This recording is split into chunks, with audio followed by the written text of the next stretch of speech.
60 où on nous parlait de la révolution sexuelle, de la possibilité théorique en tout cas d'une indépendance économique des femmes, j'y reviendrai tout à l'heure, mais depuis lors, ce qui dominait, c'est le post-féminisme.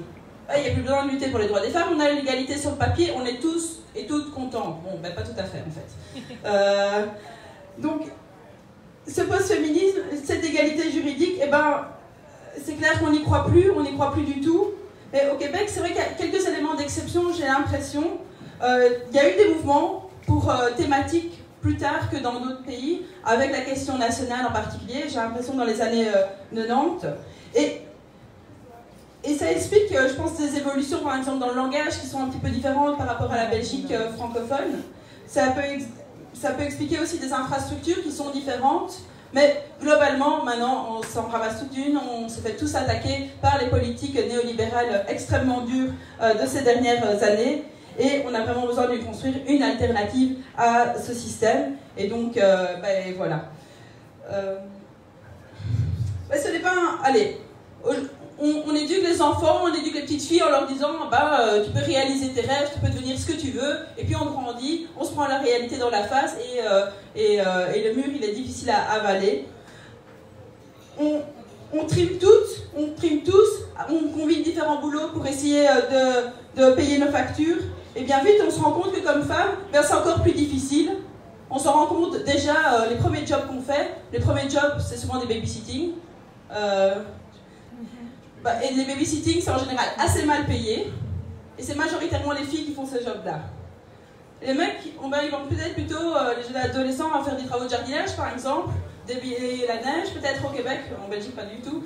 Ça, c'est des boulots, c'est dur, c'est physique, il faut bien les rémunérer. Pourtant, si on regarde au niveau de la responsabilité, c'est quand même une responsabilité différente de s'occuper d'un enfant. Bon, si on s'en occupe pas et qu'on fait autre chose à la place, c'est quand même une responsabilité plus problématique que si on ne, finalement, déblaye pas comme il faut l'allée du garage. Et donc, tout de suite, on comprend qu'il y a déjà une différence dans la vision des choses. C'est chouette de jouer avec un enfant, il n'y a pas besoin de les rémunérer. Et en plus, ce sont des compétences naturelles des femmes. Et ça, c'est la vision dominante qu'on essaye de nous faire croire pour justifier des bas salaires qui, tout de suite, dans tous les secteurs du CARE, c'est des plus bas salaires, que ce soit les hommes ou les femmes qui y travaillent. Mais on sait que ce sont majoritairement des femmes qui sont encore aujourd'hui dans ce secteur-là. Et donc, tout de suite, on voit où la politique de droite arrive là-dedans. Parce que, après ça, la crise de 2008-2009, elle passe par là. Les bas salaires deviennent encore plus bas, des emplois encore plus flexibles, pas pour correspondre à la vie de famille, mais pour correspondre à maximiser le profit de nos patrons. Le service public se dégrade, parce qu'il n'y a plus d'accueil pour les enfants, ça pose tout de suite un problème, ça veut dire plus de travail domestique, mais ça veut dire aussi devoir réduire son temps de travail pour pouvoir s'occuper d'un enfant. A priori, on ne les laisse pas tout seuls, surtout s'ils sont tout petits, c'est pas terrible. Bon, rationnellement, c'est pas une question de sexisme, rationnellement, dans un couple, si on a la chance d'être en couple, parce que économiquement, c'est plus facile d'être en couple dans cette société, c'est le plus petit salaire qui va diminuer son temps de travail. En moyenne, ce sera la femme. Et donc, qu'est-ce qui se passe? La femme a encore moins d'indépendance économique.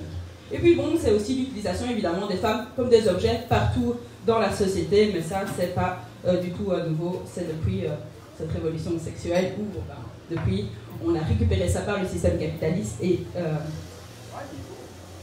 la bonne ménagère s'est transformée en objet sexuel et ça fait toujours aussi bien vendre. Donc, dans ce contexte de la crise de 2008, eh bien, quelques années plus tard, on constate les plus grands mouvements, des énormes mouvements pour les droits des femmes. 5 ans après la crise, je ne sais pas si vous avez lu tout ça dans la presse ici, moi en Belgique, s'il fallait vraiment chercher, mais c'est des centaines de milliers de femmes qui étaient dans les rues en Inde. C'était des centaines de milliers de femmes qui étaient dans les rues partout en Amérique latine. En Amérique latine, on en parle un petit peu plus ces derniers jours, mais en fait, c'est déjà la deuxième vague de lutte depuis la crise de 2008-2009. Et puis, on a eu Trump. Trump, la parfaite caricature du sexiste, raciste, pro-riche. Et évidemment, ça a créé un changement qualitatif dans la situation en Occident, où certains qui voyaient un mécontentement et qui n'en discutaient pas trop, c'est venu sur la table. À partir de là, le sentiment qu'il y avait un problème, c'est dire il a explosé. On nous dit toujours il faut nous réaliser, mais on manque de moyens, on n'a pas de boulot, ou on a des boulots où on trime dedans, on nous donne des idéaux de beauté inatteignables et stéréotypés. On n'a pas d'argent pour des loisirs, encore moins pour combiner la vie de famille, la vie de travail facilement. Et puis, beaucoup de femmes réduisent leur sortie simplement parce qu'elles ne savent pas comment sortir en sécurité par aussi cette vision des femmes comme des objets, mais aussi le manque de services publics. Dans ma ville, il n'y a pas de transport en commun après 8 h le soir. Rentrer à pied, c'est moins l'idéal dans une société. Voilà. Et donc, directement, ça a catalysé les luttes. Trump est arrivé au pouvoir, le lendemain, c'était 3,5 millions de personnes qui sont descendues dans les rues aux États-Unis. Et partout dans le monde, il y a eu des mouvements. 3,5 millions de personnes, c'est plus que tout ce qu'il y a jamais eu aux États-Unis. C'est le plus grand rassemblement de l'histoire des États-Unis. Et ce n'est pas que des femmes. Bien sûr, on les appelait les Million Women's March, mais c'était des femmes, c'était des hommes, c'était tous ceux qui voulaient lutter contre les politiques discriminatoires, qui allaient nous diviser et qui allaient faciliter l'implantation des politiques pro-riches, qui sont des politiques. Toutes ces politiques de droite qui allaient encore plus écraser nos droits. Parce qu'on sait bien, les États-Unis, ils sont vus comme un modèle pour toute une série de politiciens. Nous, on a notre mini-Trump en Belgique, vous avez peut-être le vôtre. En tout cas, les politiques populistes de droite, partout dans le monde, elles explosent. Notre mini-Trump, par exemple, il vient de réouvrir d'ailleurs un centre fermé avec des enfants depuis hier. Donc c'est vraiment son héros et notre ennemi. Et un an après l'élection, le 8 mars qui a suivi l'élection de Trump, qu'est-ce qu'on voit? Eh bien, on voit les plus gros 8 mars, les plus grosses mobilisations pour les journées internationales de lutte pour les droits des femmes dans toute une série de pays dans le monde. Je ne vais pas tous les citer parce qu'il y en a tellement, mais l'État espagnol, l'Irlande et partout en Amérique latine, c'était vraiment complètement incroyable comme situation. Incroyable, mais en fait, ça vient de quelque part. Le point commun en toutes ces mobilisations, dans tous ces mouvements de masse, c'est qu'il y a eu des luttes contre les politiques de droite. Ces luttes contre les politiques de droite et les luttes contre le sexisme, elles se rejoignent systématiquement dans tous ces mouvements.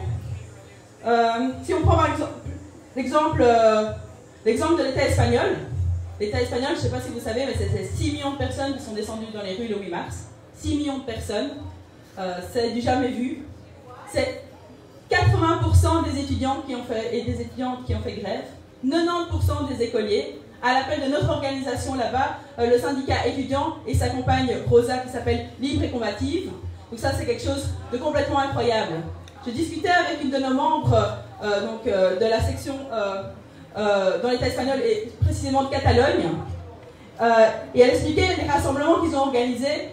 C'était tellement gros qu'ils n'avaient pas prévu le coup et juste ils ne savaient plus marcher parce qu'il y avait tellement de monde et donc ils ont fait leur speech en boucle tout au long de la manif parce qu'en fait ils n'ont pas su marcher leur manifestation parce que c'était complètement bloqué. C'est la même chose en Andalousie. En Andalousie, par exemple à Malaga, on avait 10 membres de Libre et Combative et du syndicat étudiant qui ensemble ont organisé des manifestations pour les jeunes pendant la journée pour qu'ils puissent faire grève.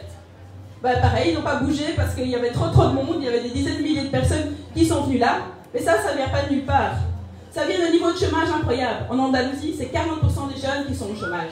40% des jeunes qui n'ont pas de perspective, où toutes les générations vivent ensemble. 3 générations, s'ils ont la chance, 4 générations vivent ensemble dans la même maison. L'espérance de vie, elle diminue.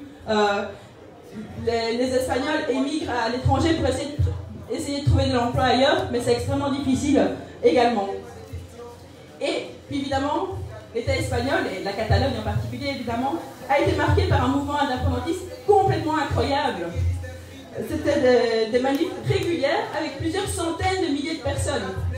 Et donc ça, c'est quelque chose aussi qui n'a été jamais vu, et avec une répression de Madrid complètement disproportionnée. C'était une occupation militaire de la ville lors du référendum. Il y a eu des bateaux